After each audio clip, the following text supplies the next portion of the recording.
ଆଜି 4ଟା ବେଳେ ମୋତେ ଭୋକ ଲାଗିଲା ବୋଲି ମୁଁ ବାଦାମ ଟିକେ ଖାଉଥିଲି। ମୋ ମମି ମୋ ଦୁଃଖ ଦେଖି ସହି ପାଇଲାନି, କହିଲା ବରା କରିଦେବି ଖାଇବୁ। ମୁଁ ସେଥିପାଇଁ ଖୁସିରେ ତା ପାଇଁ ଚା କରିଦେଲି, ସେ ପିଇଲା। बात तो सही है। ତାପରେ କହୁଛି ମୁଁ କରିପାରିବିନି, ତୁ ନିଜେ କରି ଖା। ତାପରେ ମୁଁ ବାହାରି ଗଲି ଟିକେ ବୁଲିବାକୁ ଦାଣ୍ଡରେ। ଇଏ ହେଉଛି ଆମ ଗାଁ ଦାଣ୍ଡ। ଯାଉ ଯାଉ ନଜର ପଡ଼ିଲା ଆମ୍ବ ଗଛରେ। ଆମ୍ବ ଦେଖି ଭାରି ଲୋଭ ହେଲା। ଲୋଭ ହେଲେ କ'ଣ ହେବ, ଏ ତ ଆମ ଗଛ ନୁହଁ, ସେ କ'ଣ ଦେବେ ଯାହାର ଗଛ।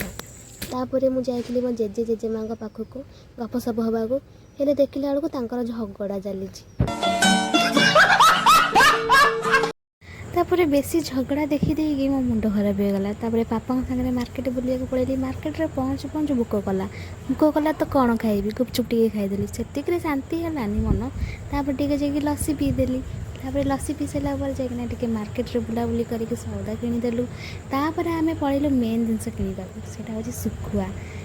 କାହାକୁ ସବୁ ଭଲ ଲାଗେ କମେଣ୍ଟରେ ନିଶ୍ଚିନ୍ତ ଜଣେଇବେ। ତାପରେ ଆମେ ଘରକୁ ଫେରି ସାରିଲା ପରେ ଆମ ଡଗୁ ଆମକୁ ୱେଟ୍ କରିଥିଲା କ'ଣ ଖାଇବ ବୋଲି, କିନ୍ତୁ ତା ପାଇଁ ଆମେ କିଛି ଆଣିବାକୁ ଭୁଲି ଯାଇଥିଲୁ, କିଛି ବି ଆଣିନଥିଲୁ। ତ ତା'ର ଫେଭରେଟ୍ ଜିନିଷ ହେଉଛି ରୁଟି। ସେ ସବୁଦିନ ରାତିରେ ଖାଇବ ରୁଟି ବିନା ଆଉ କିଛି ବି ଖାଇବନି। ତାପରେ ମୁଁ ତାକୁ ଡାକିକି ଦେଇଦେଲି ରୁଟି ଖାଇବାକୁ। ସେ ବହୁତ ମନ ଖୁସିରେ ରୁଟି ଖାଇଦେଲା। ତାହେଲେ ଆମେ ଆଉ କାହିଁ ଚାହିଁ, ଆସି ତ ଖାଇସାରିଲେଣି, ଚାଲ ଆମେ ଶୋଇପଡ଼ିବା। ଗୁଡ୍ ନାଇଟ୍, ଦେଖା ହେବ ନେକ୍ସଟ ଭିଡ଼ିଓରେ।